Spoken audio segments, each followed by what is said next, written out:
Flying Lotus's music gives me the feeling of tiny spiders crawling all over my arms, and when that happens, what am I supposed to do? Swat them? It's too late. A descendant of the Coltrane family, and that you can really tell, Flylo is a musician who has an exuberant geyser of psychedelic imagination in place of his head, and out of that gushes a spurt of musical ideas more untamable and out of pocket than the average K-pop fan. The man weaves rope out of the strings of jazz, hip-hop, and glitchy electronic music to create fluid soundscapes with resplendent dragon energy, resulting in music that is at once overwhelming and yet pilled with an inherent human curiosity. To Flylo's credit, there are few with his cinematic scope in mind. Even his most abstract material trails down some sort of progression or narrative like a very confident hiker with a katana in hand in case grotesque demons begin attacking him. Over time, it is just that his stories are clearer and the hieroglyphics have started to seem more like complete paintings. A lot of the colourfully apocalyptic concept on this album is demonstrated by the swift and worming fusion of traditionally black musical styles, especially now with the more apparent gifting of soulful backing vocals and the desperate rasps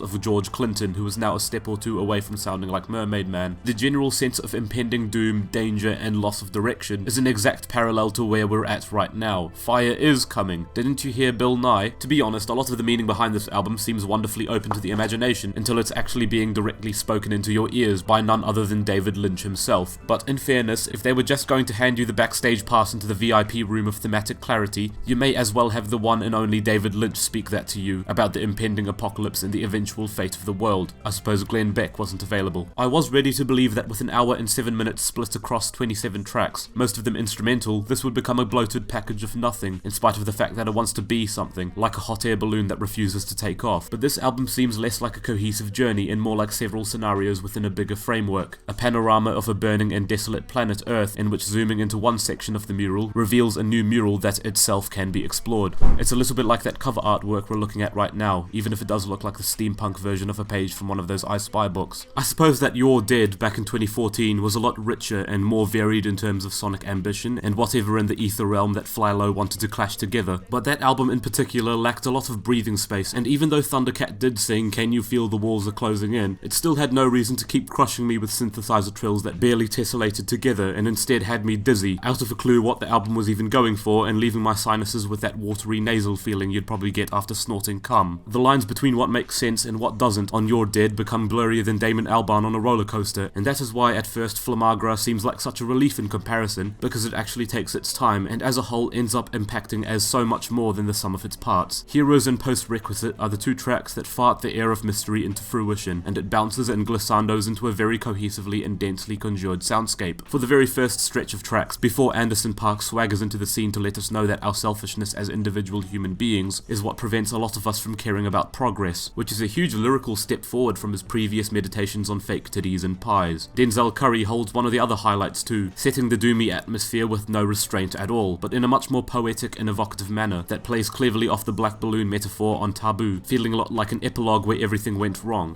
The black balloon floats, the black balloon flies, the black balloon pops, the black balloon dies. It also adds to the large, never-ending pile of hip-hop songs inspired by that one Mort Garçon album that everyone keeps seeing in their YouTube suggestions feed. I'll be honest, I was ready to say that this was too long and with a ton of filler, and it honestly is towards the end. Thundercat's still making the same song, and Tora Imoa's funky Summer Beach jam comes way too late to feel like it matches the rest of the mood at that point in the album. If I see the world go up in flames, I'm not going to be sunbathing, but the first half isn't exempt from a lot of missteps either. Yellow Belly featuring Tierra Whack provides the album's equivalent to Dead Man's Tetris from You're Dead, in that it absolutely hard stops the momentum. Meanwhile, Tierra clumsily passes an exciting rhyme scheme, except in a restrained voice that suggests she might have been recording it in an apartment that she didn't want to wake anybody else up in. I think atmospherically it works, but as a song I just think it's a bit silly. But it's the track Takashi that results in the clumsiest one in the whole thing. A 6-minute funk piece that lands the rhythm in any place except where it should be. At times I thought I was playing two tracks at the same time, and I ended up searching for the extra tab that I might have opened in my browser somewhere. I do appreciate the cinematic scope of this thing, I really do, but Flamagra ends up meditating on things that it had already done and better before. After the alluring cabaret-esque Say Something, the album carries on with tracks like Find Your Own Way Home and FF4 to continue dwelling on a portrait that had already been painted well enough on tracks like Heroes in a Half Shell and All Spies. Flamagra needs more tracks like Land of Honey featuring Solange that expand and develop those ideas, not retrace its steps, because the abundance of moments like those that retread ground that was already stomped in with boot stamps enough times is what leaves it feeling like an empty-stomached 5 out of 10. The problem isn't that the album was too long, but if you offer me the world's longest sausage and it turns out a lot of the inside is just crushed up mandarin peel, of course I'm going going to be a bit underwhelmed.